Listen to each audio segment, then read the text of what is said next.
చూస్తున్నారు కదండి, మన డాబా స్టైల్ ఎగ్ కర్రీ అయితే రెడీ అయిపోయిందండి. Boiled egg curry rice, chapati, bagara rice, ఏ రైస్లోకైనా సూపర్గా బెస్ట్ కాంబినేషన్గా సెట్ అయిపోతుందండి. హాయ్ హలో అందరికీ, అందరూ ఎలా ఉన్నారు? నేనైతే చాలా బాగున్నానండి.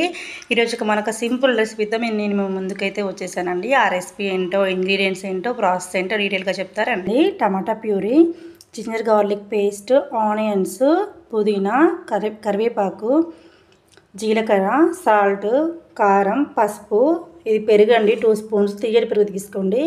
ఇది వచ్చేసి ఎండు కొబ్బరి, గసగసాలు, జీడిపప్పు పేస్ట్ అండి.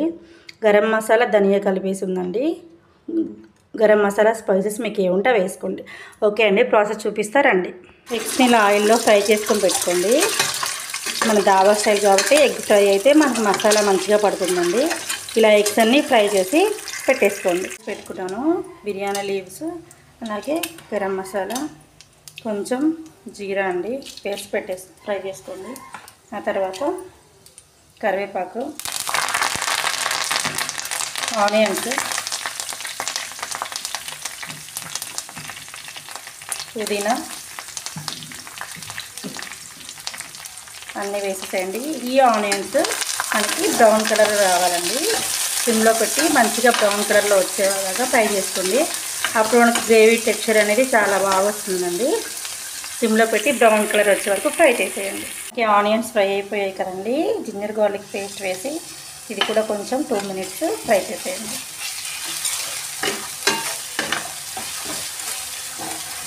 ఇలా ఫ్రై అవుతున్నప్పుడే మనం 1/2 టీ స్పూన్ పసుపు వేసేద్దామండి.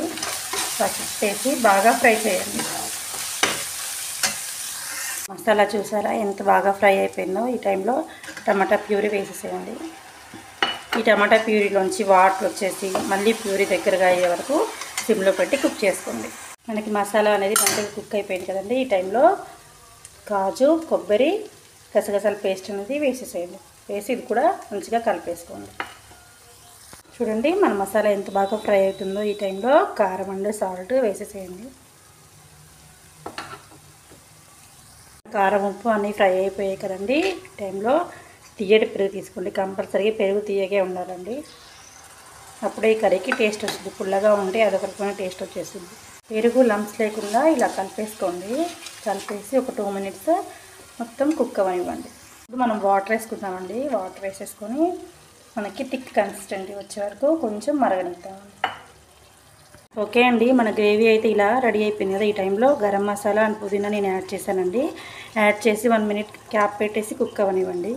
మన కర్రీ అయితే రెడీ అయిపోయిందండి. ఈ టైంలో మీరు స్టవ్ కట్టేసేయండి. సర్వ్ చేసి చూపిస్తారండి.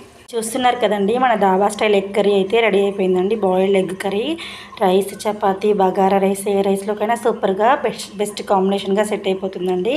చూస్తేనే టెంప్టింగ్గా ఎమ్మీగా ఉంది కదండి. ఈ యొక్క ఎగ్ కర్రీ అనేది మీరు కూడా ట్రై చేయండి. ఎలా ఉందో నాకు కామెంట్లో తెలపండి. ఈ వీడియోస్ నచ్చినట్లయితే లైక్, షేర్, సబ్స్క్రైబ్ అండి. Thank you for watching.